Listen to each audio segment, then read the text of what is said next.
This is a lecture from Open Tuition. To benefit from the lecture, you should download the free lecture notes from opentuition.com. This is a lecture about impairment of financial assets. So Harry lends some money to Barry. It now looks as if Barry might not pay. Should we write off the receivable? And this has caused the standard writers a lot of problems over the years. Back in the 1980s, about 40 years ago, we had a fundamental concept called prudence. So companies would routinely set up a provision or allowance for doubtful debts. The problem with that was that it was too subjective, so companies could set up provisions to help plan their profits. Around 2000 or 20 years ago, prudence was almost banned. That's why the framework for a period barely referred to it, and they said you could only recognise bad debts if you were certain the debt was going to be bad. In other words, you'd had a letter from someone saying that a particular company was now in liquidation.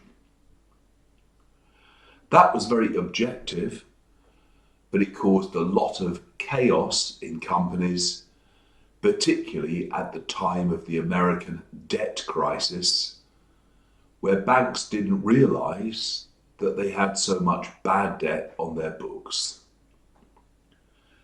So finally, in the late, sometime 2016, 17, 18, they brought back prudence. And therefore, the model that they use now, called the expected loss model, is really just a demonstration of prudence. It simply says, if you don't think that someone's going to pay, it's okay, it's acceptable to reduce the value of the debt in the balance sheet or the soft P. So you can see here the model that they now use is what's known as an expected loss model. It looks incredibly complicated, but actually the basics are very straightforward. It's a three-stage model. The first stage is what happens when initially you bring the asset onto your balance sheet, so you lend the money or you purchase the debt. So that's stage one. Stage one is about initial recognition. At that stage, hopefully, you won't have bought the investment unless you thought the customer would pay. But if you think there's a chance of things going wrong, they make an adjustment and they set up an allowance or provision. And you can see the value of the provision is the present value of what they call 12-month credit losses. They look at the potential credit losses on the debt, think about the chance of them being incurred in the next 12 months, and come up with a figure. If you're saying that sounds like they could just make it up, I think that's right. So we get a big problem of subjectivity.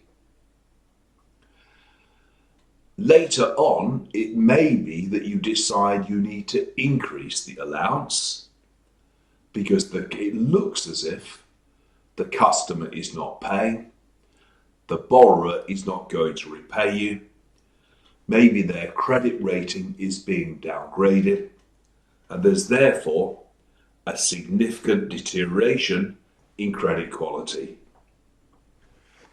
In that case, it's time to think about providing an allowance for much more of the debt.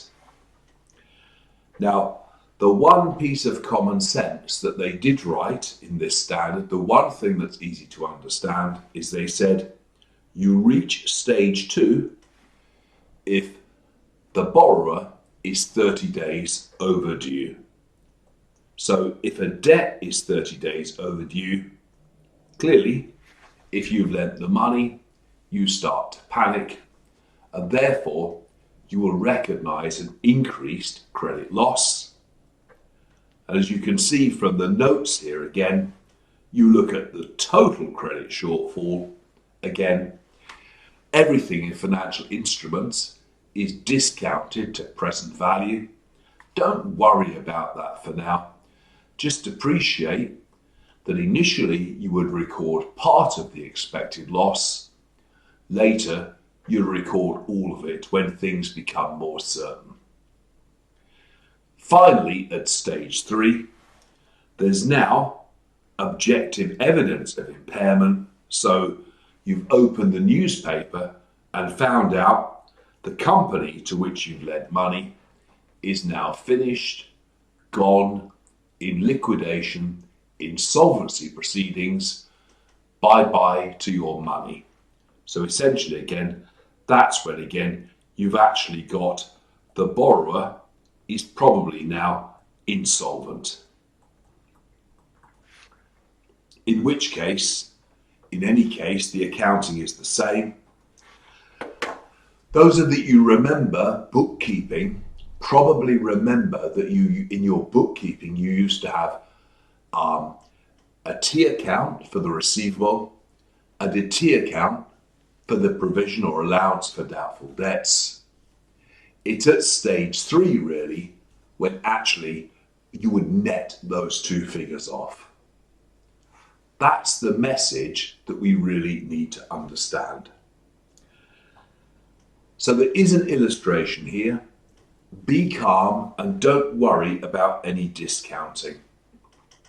The thing we need to appreciate is the first part of the illustration. So please pause the recording and have a read of the first part, recognition of stage 1 credit losses.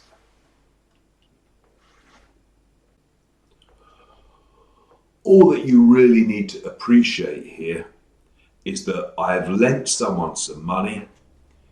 I've decided that on the balance of probabilities, I think total credit losses may be 200,000 over the life of the debt. And the chance of it all going wrong in the next 12 months is 2%. So that's why at the moment, at the start of the debt, I'd recognise an allowance of $4,000.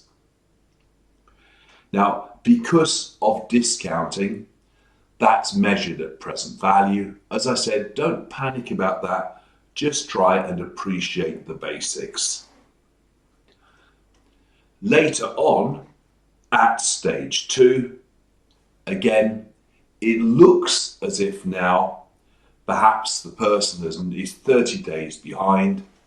And at that stage, I'd recognise the full expected credit losses. As it says in your notes, if you're more than 30 days overdue, that's when you really have got yourself into that position. Finally, stage 3. Stage 3, it is very clear you're getting no or very little money.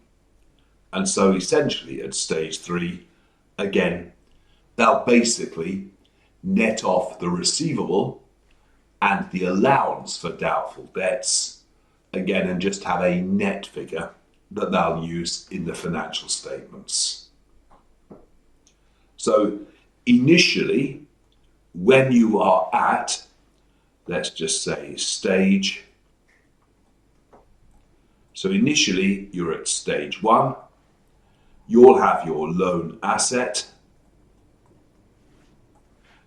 and again, whatever that figure is. Against that, you'll have an allowance. That allowance is whatever figure was calculated in the example. I think it was 4,000. So those of you that remember your T accounts, you have two T accounts, and it's the net figure that would end up in the financial statements. Remember, allowance is just the word you should use now for provision for bad debts.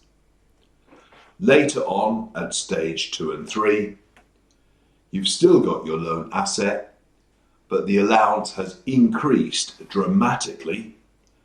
I think in this case, we said the allowance for bad debts, again, is actually 200,000. So a big increase and a big impact on profit or loss. I just want to make one final point, because clearly financial instruments apply in all situations where someone owes money to someone else. So if you think about retail, like a trade receivable, if the baker sells some bread to the customer on 30 days credit, they can't possibly be expected to absorb all of this knowledge, or they'll run out of money paying their accountant. So where you have regular trade receivables, they would say that you would use a simplified model. So I might just add that into the notes just at the end. Perhaps I can squeeze that. Perhaps I can squeeze it at the top there of the note on financial assets. Just a little note to say, if you've got regular small trade receivables, the model is simplified. You don't have to worry about 12-month losses. You just look immediately at the full expected shortfall. So in other words, trade receivables, the model is simplified, so you move directly to stage 2. If you think there's a bad debt, just provide for it and get on with the rest of your life. So trade receivables, the model is simplified. So at the end of the day, we would provide immediately for 100% of expected credit losses. The end.